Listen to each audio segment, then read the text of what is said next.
Hello, folks. It's great to have so many people across the country at the Flourishing Congregations Institute webinar. My name is Dr. Arch Wong, and I'm Professor of Practical Theology and Associate Director of the Flourishing Congregations Institute here at Ambrose University in Calgary. It's good to have you at this webinar. It's called The Spiritual Discipline of Deconstruction. We're delighted to have you at this webinar with Angela Reitsma Bick. She's the editor-in-chief of the Christian Courier, which is a news organization that is both in print and online, and co-author of The Blessed Are the Undone, the Testimonies of the Quiet Deconstruction of Faith in Canada, with Peter Sherman, which is the focus of this webinar this morning or this afternoon. Now, this second of four webinars that we're hosting at the Institute in the academic year. Now, each of these webinars will focus on different ways or aspects of internal markers of congregational flourishing. And so today's session will include a 20-minute presentation from Angela, and that will be followed by a 10 to 15-minute response from a pastoral leader. And for today, we have Pastor Chris Price from the Way Church in Vancouver, BC, to respond. And this will be followed by a 10-minute Q&A time. Now, after the Q&A time, for those who want to stick around, we have some options for breakout group conversation. You don't have to stick around, and you can leave if you wish. But if you decide to stay, it will provide some time to network and discuss further some applications of the ideas that we will be learning about with Angela today. Now, a few logistical things. We're recording this webinar, and we'll make that available after the webinar. If you have any questions during the presentation, please insert your question in the Q&A box that is located on the top of your screen, not the chat box, but the Q&A box. And I will be following that along, and I'll ask them to Angela after Pastor Chris's response in the Q&A time, which I will moderate. And without any further delay, I'll give the time to Angela. Angela? Thank you so much, Art. I'm going to share my screen here. And this will be an experiment for me to be... Can you see it? Oh, no, you see probably the wrong thing. Now you can see it? Okay. So thank you so much for taking time out of your day to join this discussion. I have two daughters. Their ages 18 and 20, as well as a son who's quite a bit younger. And they've been along to some speaking events like this. And the older two, they come away encouraged every time just by seeing that there are adults out there willing to tackle tough topics from a faith perspective. It doesn't happen often enough, and they notice our silence. So I'm not saying that adults in the room need to have all the answers, but we need to have the conversation. So I'm really glad you're here. Blessed Are the Undone came out September 2024, and I don't think Peter Sherman or I expected it would still be doing reasonably well for a small book in Canada on Amazon a year later. And actually, the Amazon stats are pretty interesting. It has hundreds of these subcategories, as you've probably seen, right? At first, we were doing well in church leadership, politics and religion, and most gifted, which sounds maybe like an award that a piano teacher would give, but it just means people have been buying it for their friends and family. And this summer, Amazon actually added a new category called Faith Deconstruction. And you can see here on the slide, I checked this morning, our book is at number 3. Here's a few of the others. I think current events have kept the thesis relevant, almost painfully so. And secondly, I think it's still doing okay because some faith leaders are recognizing, as my daughters have, that it's better to just talk about these hot button issues than ignore them. And it really does go beyond churches. In October, I gave 3 presentations. I saw someone in the chat said they're at Trinity Western. I was just at Trinity Western to talk to Christian school principals and board members from BC. And I gave the same talk in Ontario to Christian school teachers. The same issues causing tension in your church community are coming up every day in Christian school classrooms. So, as Arch mentioned, I'm editor-in-chief of a national faith-based publication called Christian Courier. So I've been tracking with Canadian church news for a long time. And actually today is my last day officially as editor. I finished the Christmas issue. It's in the hands of Canada Post. And next Monday, there's 2 new co-editors stepping into my role. When I was writing my final editorial, I did a bit of reflecting on this window, this small window, into the Canadian church. So I started as editor in 2009, and I was a reporter before that. One of my first assignments was to cover the churches protesting the legalization of same-sex marriage on Parliament Hill in 2005. Sometimes I also think about how when I started as editor, there was this one columnist. He wrote every single column on the threat of Islam. And eventually I bargained him down to 1 out of 3 to be about something else. Now, I don't want to minimize it. That danger was real for Christians all over the world. But the exact nature of the threat here in Canada in the early 2010s, that was harder to measure. And now, 15 years later, it's just interesting to note that it almost never comes up. So has the threat vanished? Or has our perspective changed? Today, you might hear Christians saying the biggest threat to Christianity is secularism. Or in certain denominations, maybe they'll say fundamentalism. And you might hear people saying that the biggest threat to faith right now is the trend of deconstruction. So is that true? Peter and I began our research project in 2021 to try to answer that question and whether or not it's true. And at its heart, the book is a sociological study. It's a series of exit interviews with Canadians who use the language of faith deconstruction to describe their own recent faith journeys. Now, the slide I just put up, these are experts in the field that we also interviewed. They're not our subjects who remain anonymous in the book. The people we interviewed were ages 18 to 80. They came from all across Canada. They represented 18 different denominations, and all of that is in the book's appendix.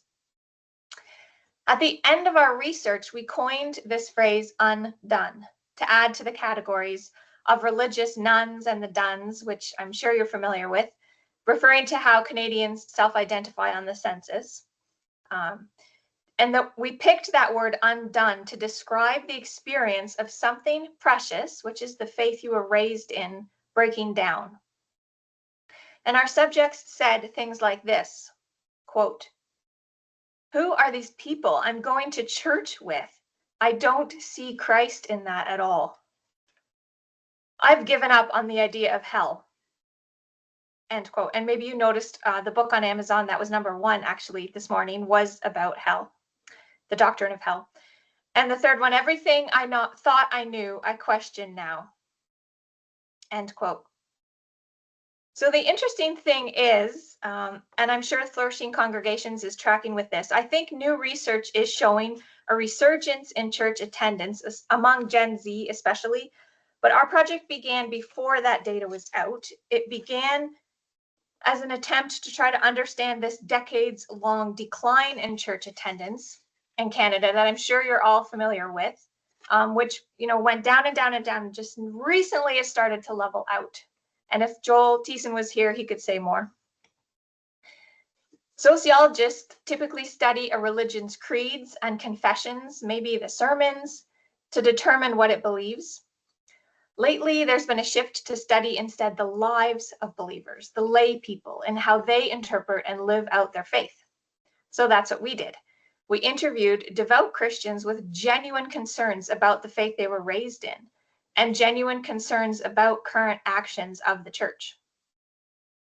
Some of the reasons for leaving the church are doctrine related, but to quote a friend of mine, a Free Methodist pastor, Jared Siebert, he says, "Deconstruction is not a crisis of theology." Quote, "Theology didn't start this and it won't finish it. end quote. What we're seeing, more accurately, is a crisis of lived religion. So in my experience, a crisis can bring out our best sides. Think of the last time you were in a mini crisis, like a power outage, which I'm thinking about right now because the snowstorm is happening. So that might bring out the best in you. Maybe you'll problem solve, make coffee on a camp stove or something, and ingenuity will come out, or compassion, or maybe teamwork. But a crisis can also bring out our worst sides, which I've seen in myself too. For example, let's say we're already late and I get in the family car and it's out of gas. So very minor in the grand scheme of things, but it takes a bit of work for me to not get angry or point fingers. So why are people leaving the church? Well, we gathered that data, and you probably have it too from people in your community. And the accumulation of that data can feel like a crisis. I get it. But maybe it's a crisis that can spur on some productive thinking. And I realize that's best case scenario, but I think it can. I think as people of faith, we can do better than responding to our current crises with defensiveness or anger or pointing fingers, or by simply ignoring the factors at play, which is what I've noticed bothers young adults in particular. What if instead we let this moment lead to some ingenuity, maybe renewed compassion, maybe teamwork in the form of ecumenism? What would that look like? Wouldn't that be cool? I think at its healthiest, deconstruction can function like a spiritual discipline for both individuals and institutions. Let me explain that a little further with our definition of deconstruction and a brief summary of our findings, and then I'll connect the dots between what this looks like for individuals and institutions, okay?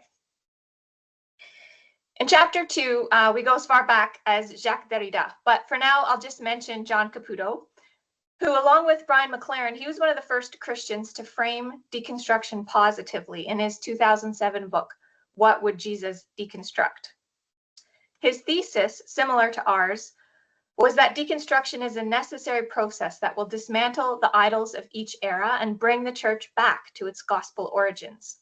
He called it a form of prayer. And prayer, you know, that might be the spiritual discipline people think of first. That's kind of the headliner. Caputo said deconstruction would till the soil so the long work of reconstruction can occur.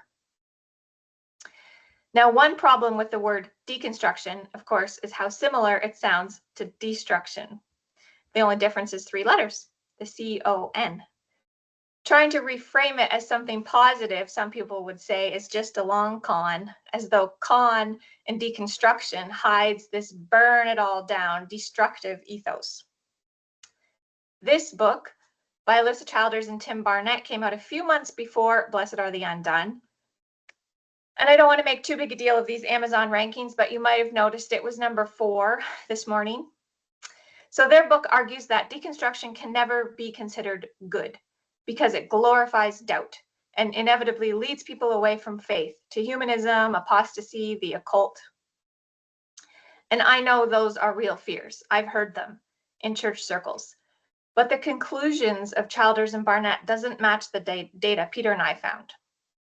Not everyone reconstructs, that's true.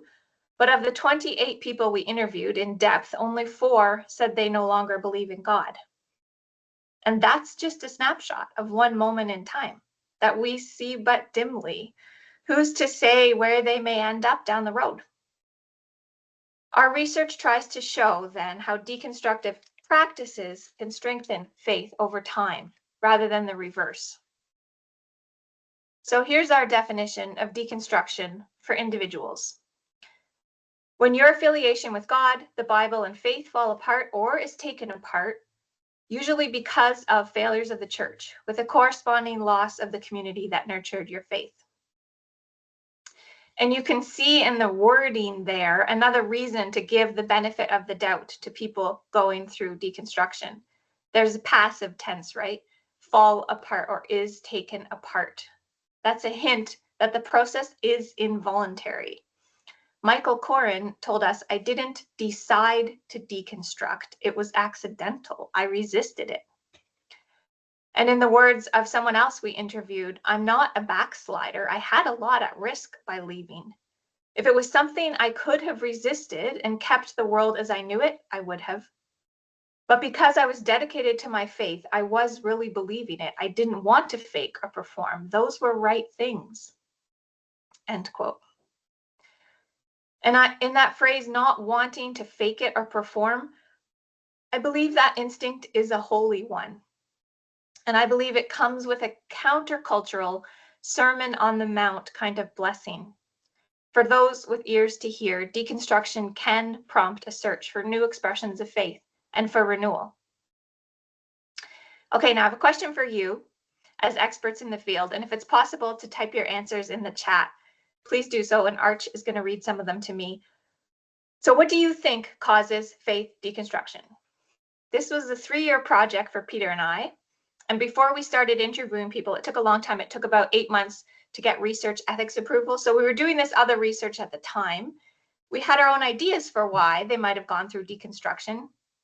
And then it was really interesting a year later to line those two lists up, right? Some of the guesses were right, some were not. What are your thoughts?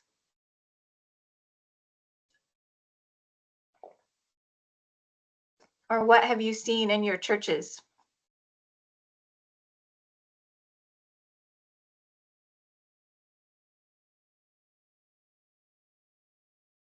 So, Angela, some have put disoriented dilemma, the framework doesn't fit, Yep. an experience that caused your faith to shatter, disillusionment, hurt, Yep. when the church you attend is no longer a safe place, Yep. church scandals and moral failures. Yes, Um, absolutely. yeah, and a disconnect between beliefs taught and lived experience that contradict these. Mm. Yep. Yeah, the answer the church gives doesn't match reality, the things that you've mentioned there. Yep. Um, perhaps some of this is related to current culture in North America, the sort of like Mm. this self-spirituality. Mm-hmm. Yeah. Okay, yeah, you're spot on with all of those. Disillusionment is a big one. We had one person we interviewed in Montreal who was also studying deconstruction. He sent us his thesis, and when Google translated it, had a lot of trouble with the word deconstruction. It gave us all these synonyms like dismemberment. Disillusionment was one of them. Disaffiliate was one, which is very poignant for CRC Christian Reformed Church members right now. Okay, thank you for those answers. This is here's our list. These are the 7 that we identified, and there's a chapter on each of them in the book if you'd like to learn more. So the reasons among our interviewees were biblical inerrancy, anti-science, young earth creationism, purity culture, clergy sexual abuse, as someone mentioned, mistreatment of the LGBTQ plus community, colonization and history of residential schools, and then white Christian nationalism and support for Donald Trump. And I do have to mention here again the timeline. We started in 2021. We had a whole chapter on Trump before he even announced that he was running for a second presidency. So a few things to note about this list. As you also mentioned in the chat, the first 3 here have to do with what was taught, and the last 4 more with what was done. Number 5, the mistreatment of the LGBTQ plus community by churches, that came up the most among the people we interviewed. And whatever the position of your tradition here, I think we could agree that's at the very least a failure of hospitality. And 4 of them, the first 3 and the last one here in my list, they can all be traced back to the American Evangelical Church, which we talk about in the book. They are real issues here, but their origins and most of the push to implement them are not native to Canada. We have imported those. So the thesis of our book has 2 parts, as I said earlier, namely that deconstruction can be healthy, a healthy part of an individual's faith journey, and that it's a key process for institutions too. That in fact, the individual stories we gathered are together a prophetic call to the broader church. Because every crystal cathedral, every Notre Dame, every meeting house is finite and fades in time. Today's 7 triggers might look different in 5 years, but the question for every church to consider is the same. And it comes from Isaiah 58. What areas of brokenness is God calling us to address today? Our prayer for this book is that the church receives it in the spirit of a New Testament Sermon on the Mount blessing, a recognition that the Canadian church and perhaps evangelicalism has come undone, and it's not a bad thing. Blessed are the undone. Blessed are the pastors and church leaders who walk alongside the undone and show the church its own brokenness so that mending can begin. I like to think Jacques Derrida would enjoy this headline from CBC News. It's about a construction company that specializes in salvage. It says, demolishing buildings is a waste. There's another way, deconstruction. And the funny thing is, I gave a talk last December in Calgary. I was at your beautiful public library, and I used this slide, and someone came up to me afterward and said, did you notice the name of the foreman? And actually hadn't. So here, I'll put it a little bigger. His name is Jesus Fernando's Angel. And I love this so much. The caption says, he's working in the background. Isn't that beautiful? Jesus is the foreman, and he's working in the background. May it be so. I also really like this photo because it shows the importance of teamwork. If the deconstruction process can happen within an embodied community of believers, that makes such a difference compared to someone who deconstructs alone. If it's possible to normalize deconstruction as part of a healthy faith, then ideally we'd go through a series of small deconstructions over time, rather than one big devastating one, and combine those with ongoing reconstruction. So then what's actually happening is closer to maybe renovation or restoration, or in certain traditions, reformation. One of our Undone put it this way, quote, I think religion is needed now more than ever. There's so much religion can offer if we just get back to what Jesus showed us, end quote. The people that we interviewed, it's worth mentioning that they never gave up on Jesus. Their disillusionment really is with the church. And some find inspiration, they go back, they find inspiration in ancient Christian traditions. Many are able to separate God from the actions of his people. As another interviewee said, can I throw out the bathwater and rebuild the baby? So John Caputo calls deconstruction the hermeneutics of the kingdom. Jamie Smith describes it as a turn toward the other. I think each of the 7 triggers is an opportunity for churches to respond in a different way to the issue than before. Maybe with curiosity and compassion if you're involved in teaching young people, or with humility and honesty and repentance in the face of wrongdoing. And then, to quote Isaiah 58 again, we would be known as those who can fix anything, restore old ruins, rebuild and renovate, and make the community livable again. And that translation is from the Message. So let me end here with 4 hopeful examples.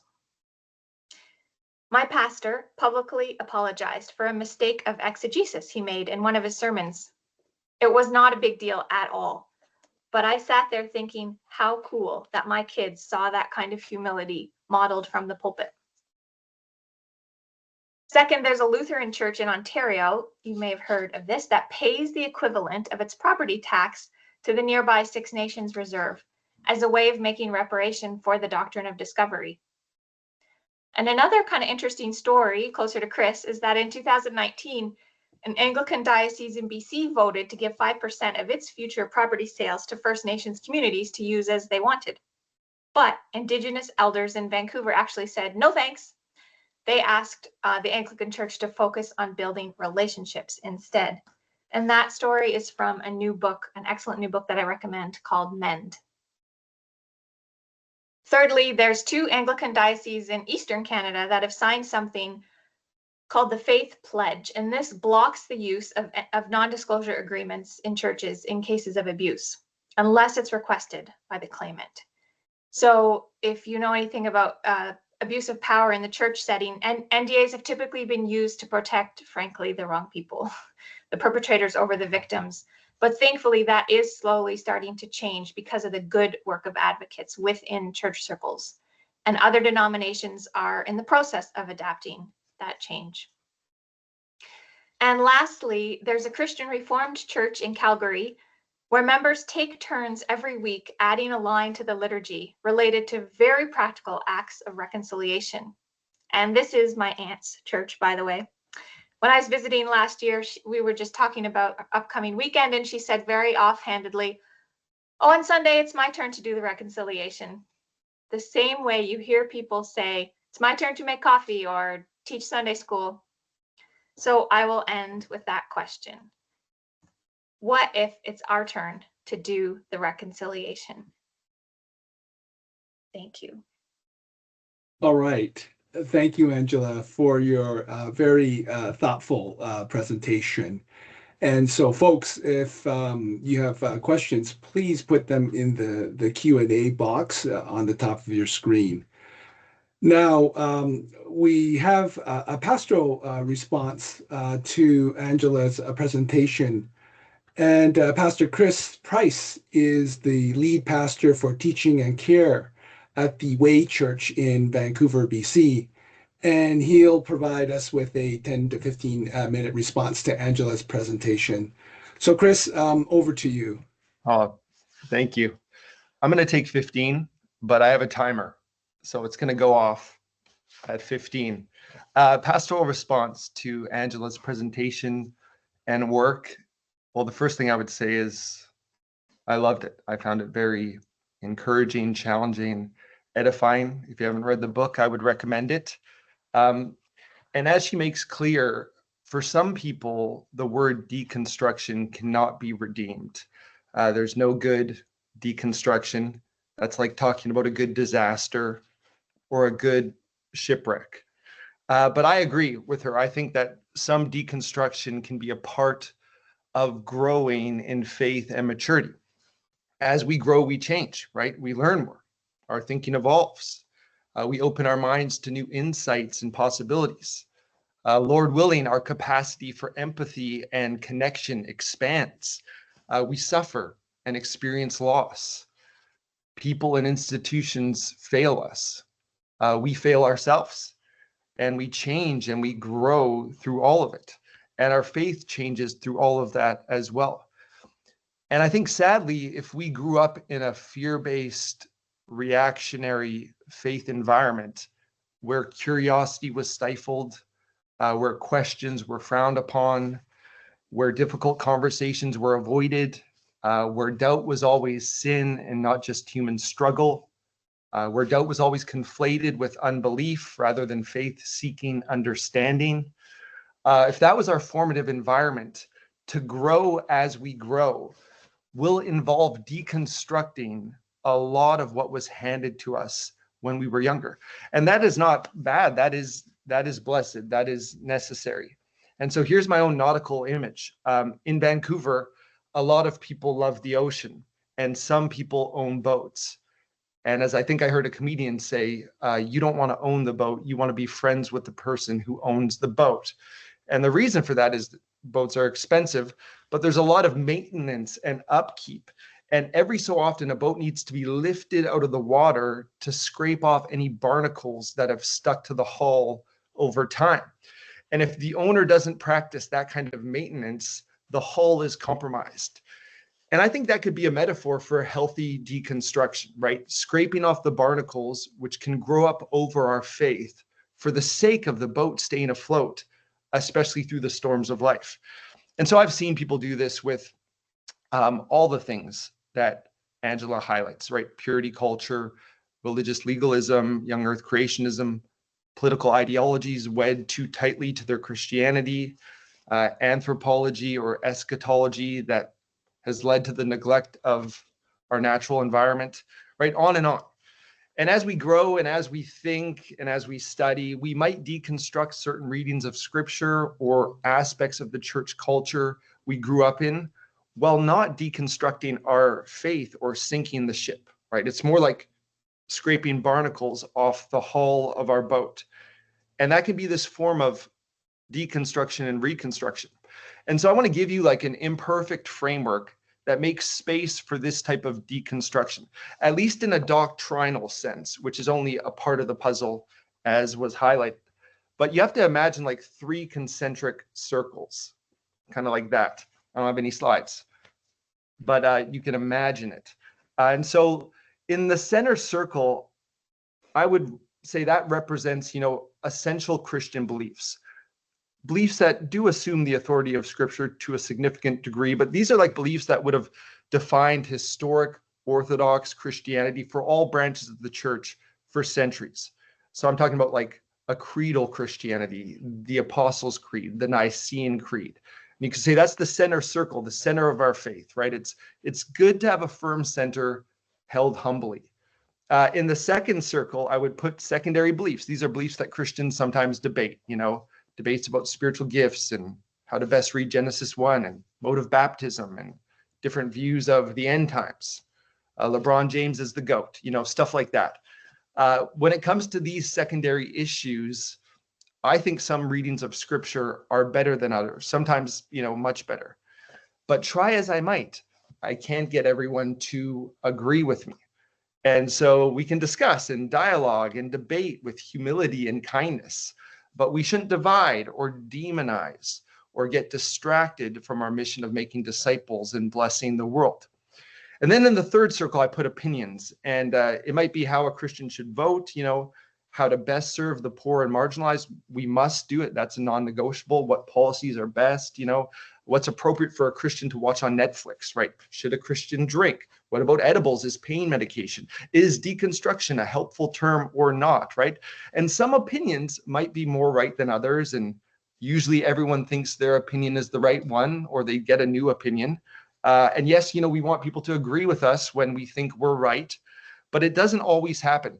And I think on the journey of following Jesus, a lot of good deconstruction and reconstruction takes place in the realm of these secondary beliefs and opinions, right? We deconstruct and reconstruct. And obviously, it's more complex than these 3 concentric circles.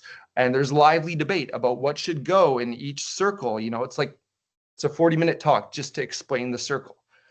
But the main point here is I think we need a church culture where people recognize that when they change their thinking on these outer circle matters, they're not rejecting historic Christianity.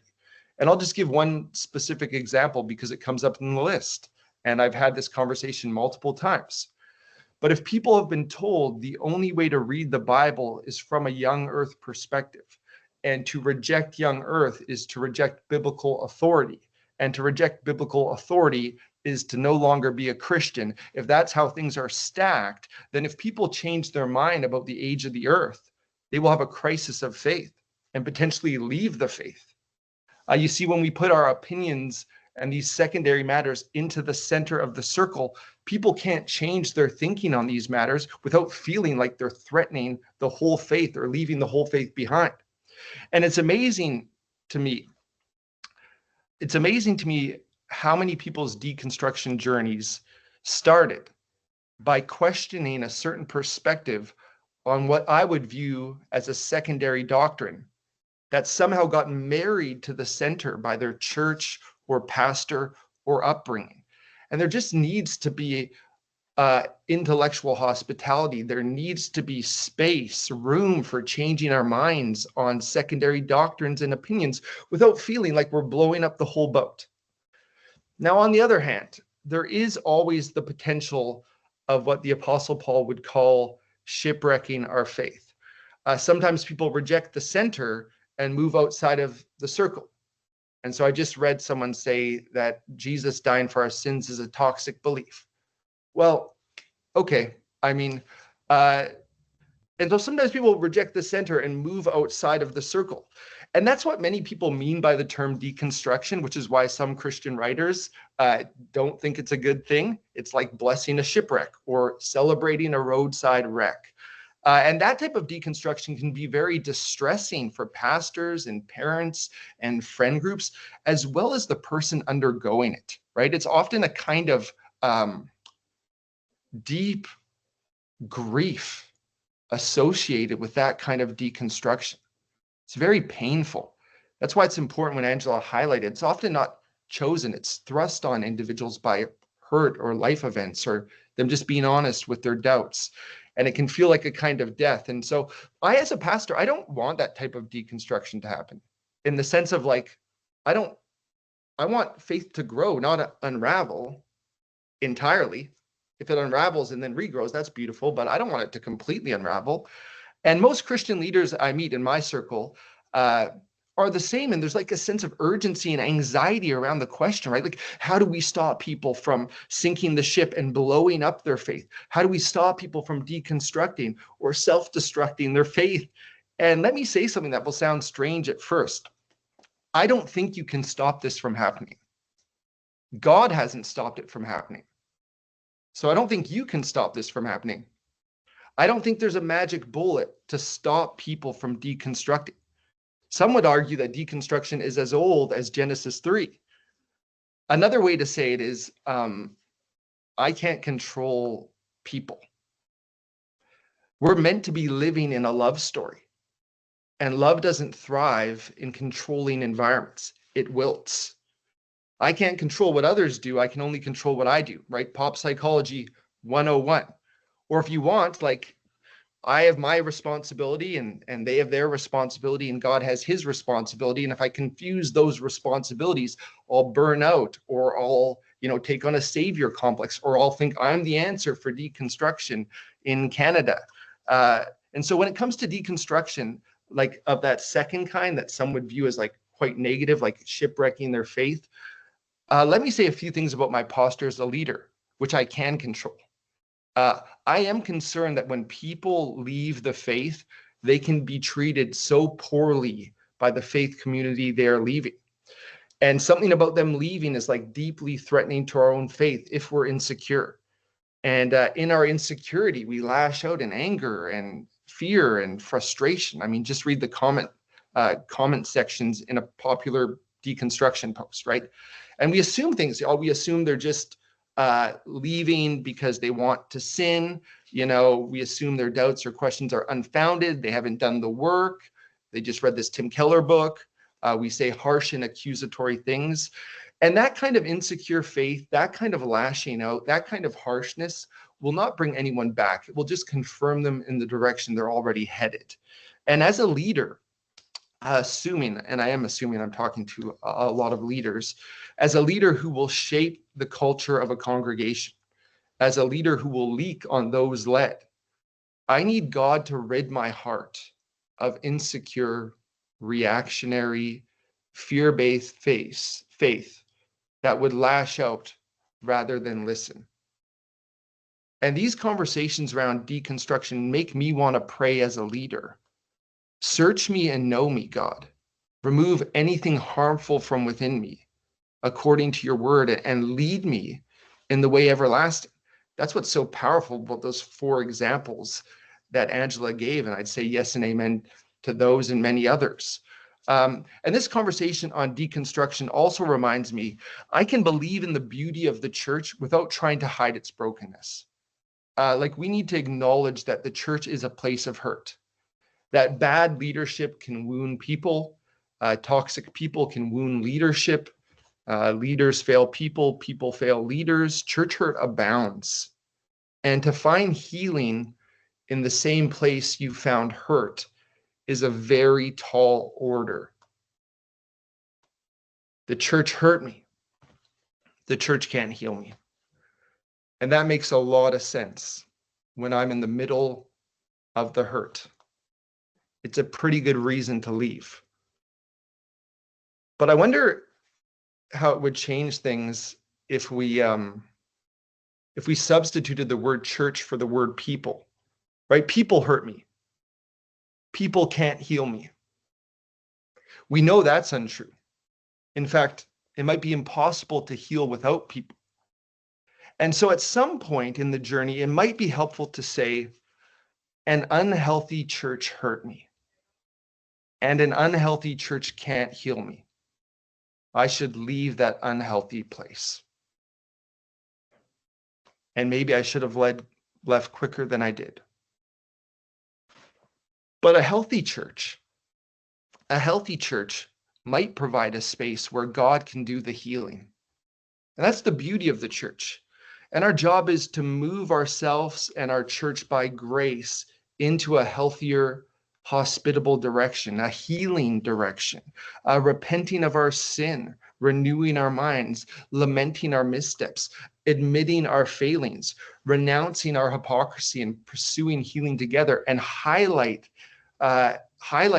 and celebrating those types of stories that Angela was talking about, because what gets celebrated in a congregation hopefully starts to get imitated over time. We learn more from models than monologues very often. And so, and in the process, let me just check my time here. 1 minute, 25 seconds. Okay. In the process, I'd rather talk like this. And you know what? It's a free country. You can talk however you want. But I'd rather like say something like, I'm a follower of Jesus, and the church is my family. And my family sometimes struggles with hypocrisy, and so do I. And my family sometimes struggles with being harsh and judgmental, and I do too. My family sometimes struggles with being apathetic and ignorant and unengaged, and me too. I wish it wasn't true. Looking back at my life, I'm shocked with myself sometimes. I thought that, I said that. My family sometimes struggles with being narrow-minded and biased, and I do too. My family sometimes acts in unloving ways, and I do too. My family sometimes ignores those in need, and I do too, and I'm sorry. My family's growing in fits and starts, and I am too. My family sometimes gets it really wrong, and I do too. And I guess what I'm saying is, just for me, sometimes I only think the church is really bad when I think I'm really good. And the church's unrighteousness is always amplified by my self-righteousness. And I find a little painful honesty with myself makes the church feel more like home again. And there is hope, because my family sometimes gets it gloriously right, like the 4 examples Angela gave. And so here I am. The church is me. The church is us. God's in the midst of her.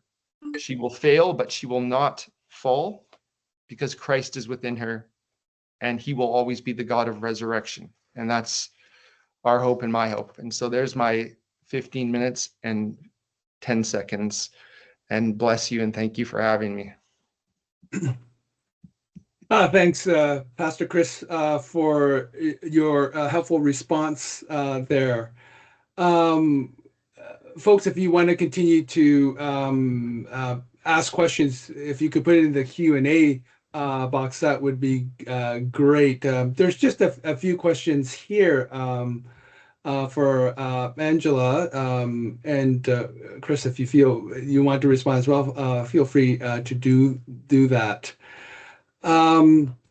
Just a question here about all of the listed reasons for deconstruction are issues with conservative religion and politics. The question is, does this framework extend to folks who are disillusioned with religion broadly, even including, say, more liberal traditions?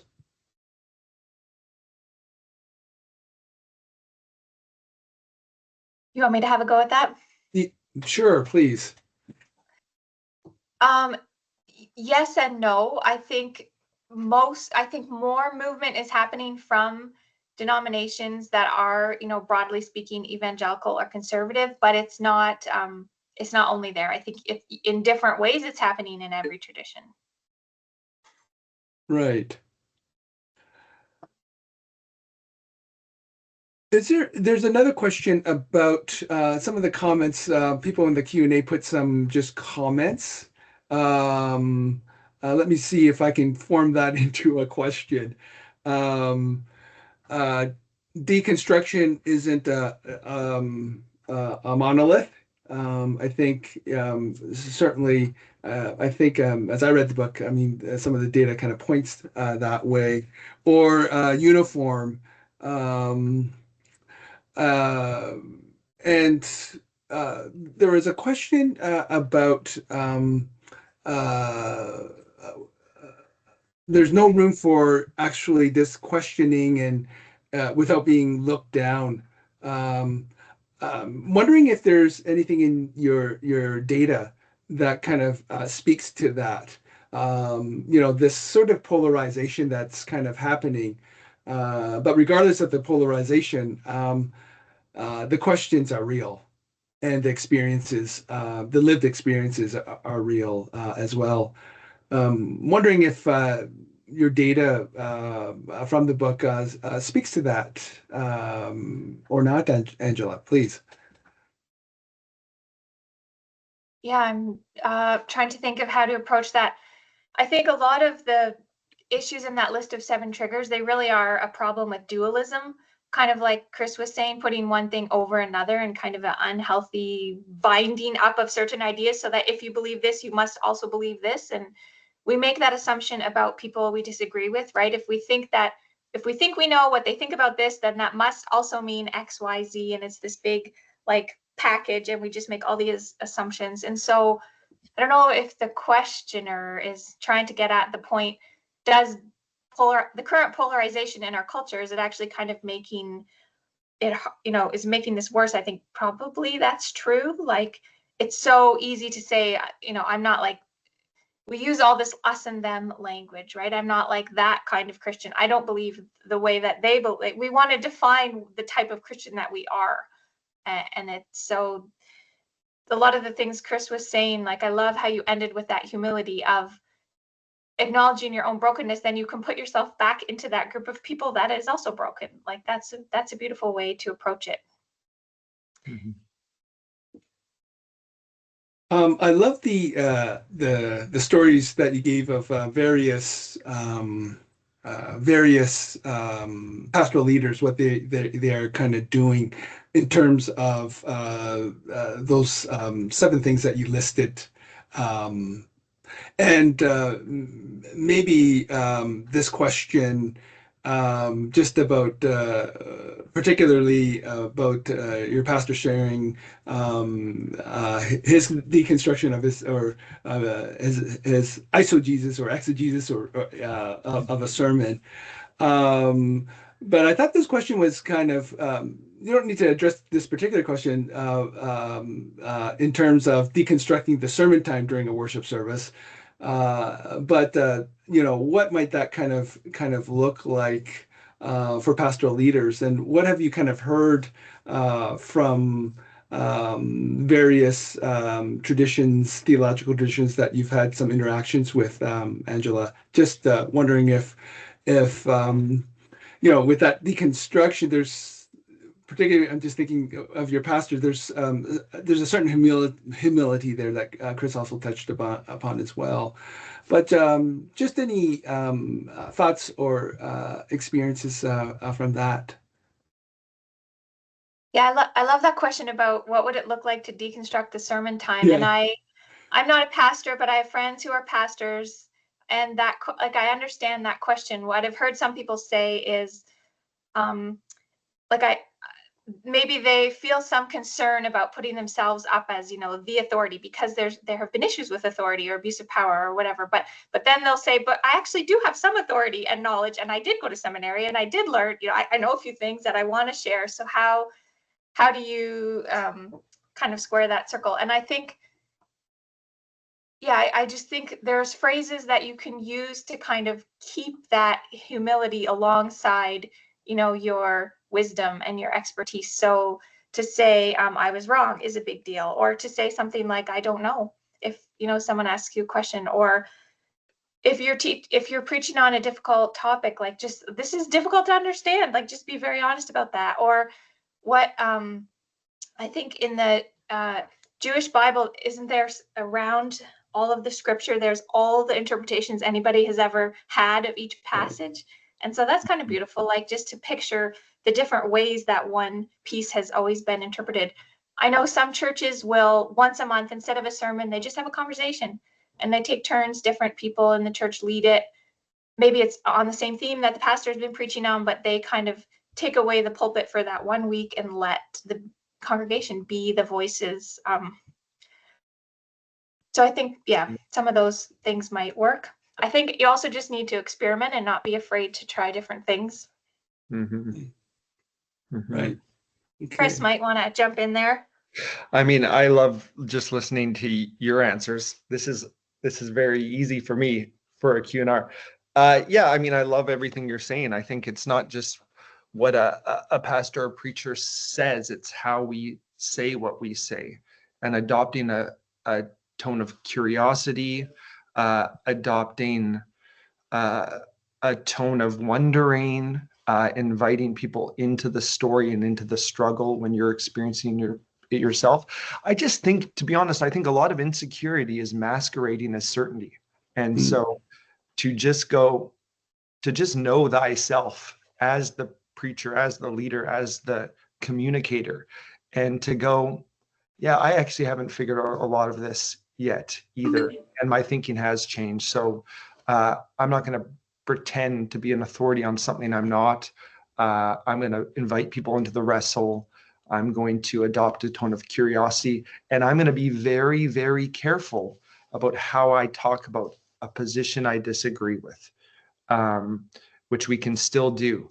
But I'm definitely going to be sure I'm not doing a caricature or some kind of like uncharitable presentation of that idea, because that just furthers the polarization that already exists. Yeah, so those are just some thoughts. Yes, thank you so much, Chris.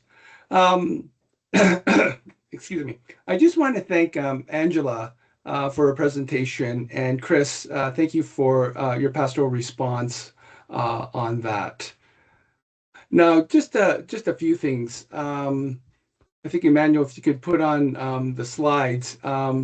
We hope that you will be able to join us for our next webinar with Dr. Sam Reimer, called Self-Spirituality in Your Church, Implications for Discipleship. And that will be on January the 30th at 11 a.m.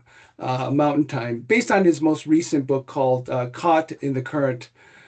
Please scan the QR code or visit our website to register, and please spread the word to your other networks as well.